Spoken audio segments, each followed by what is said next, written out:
Hi, I got this interesting email. It came to me very recently, and it's about from a school, hoping you could help us. I was going to put on one of my Yammer groups, but was a little worried about the content. Fair enough.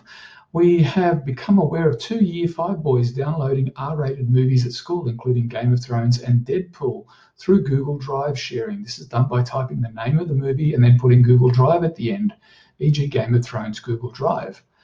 It then gives you a link, and people can download copies of files, of movies, of shows, etc. Is there any way that we can block this, and who do we report it to? Do we report it to DOE or do we report it to Google? Extremely interesting question, and what I'll do is demonstrate this exact phenomenon. So what we're talking about is anybody going to the internet, typing in something like Game of Thrones Google Drive, and getting responses back from Google. Thank you very much. You're telling me that you have access to Game of Thrones Season 6 on Google Drive. And if I click on that link, I will see that it will come up on my screen.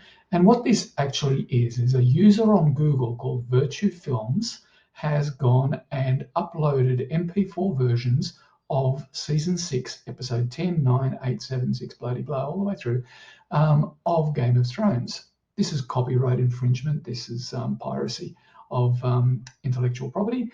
And they basically shared it because Google allows them to do so. Now, what Google does have is a whole bunch of robots that work in the background to try and identify things that are illegal, copied up to their Google Drive storage, and delete them, remove them.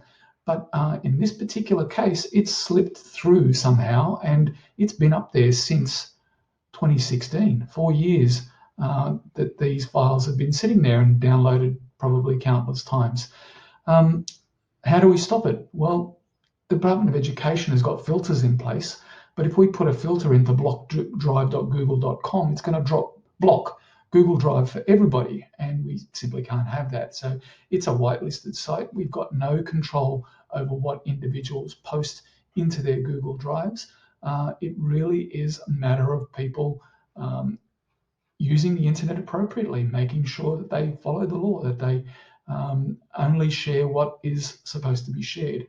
But we're going to come up with this from time to time, and it's like playing whack-a-mole. How do we block it? How do we stop it happening? Well, Google does have the ability to report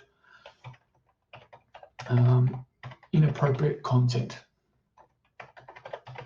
So if you type in report content Google Drive, how do you report a violation? You can come in here to this particular thing, and this is where you can say, okay, I've found spam, malware, phishing, impersonation, illegal stuff on Google. How can I report it? Well, if you jump in, we're talking about Google Drive here. It tells us you can report PDFs, images, or other content stored on Google Drive, but you can't report folders, which is really painful because that folder had 10 files in it or thereabouts. And I can't just say everything in here is copyright infringement. I need to report it. So what it's saying is right-click the file you want to report and report abuse. So in here, what they're saying is you've got to right-click on this, you've got to go report abuse, and then it's going to say, okay, Game of Thrones Season 6, Episode 10, what is the purpose of this report? Well, it's copyright infringement, and then you can submit the report. And then you've got to go through a couple of steps, and you've got to say, okay, it was about Google Drive, which is here, and so on. And it gives you some information about removing that, getting that content removed. But I've got to do that one at a time for each file. It's whack-a-mole stuff because people are going to be around the world constantly uploading this illegal stuff, allowing people to download it however they want to. And Google even makes it easy for you to find it simply by doing a Google search. How do we stop it? Well, the Department of Education can't stop it. Google will hopefully remove it with their filters. We can go about reporting them as we find them, but really this is not a technical problem that needs to be solved. This is a social problem, and we shouldn't be trying to stop technical or social problems with technical solutions. We should be trying to teach our students, our users, to use the internet appropriately. So that's the most important lesson that we could be providing in this sort of situation. Hope that answers and hope that helps.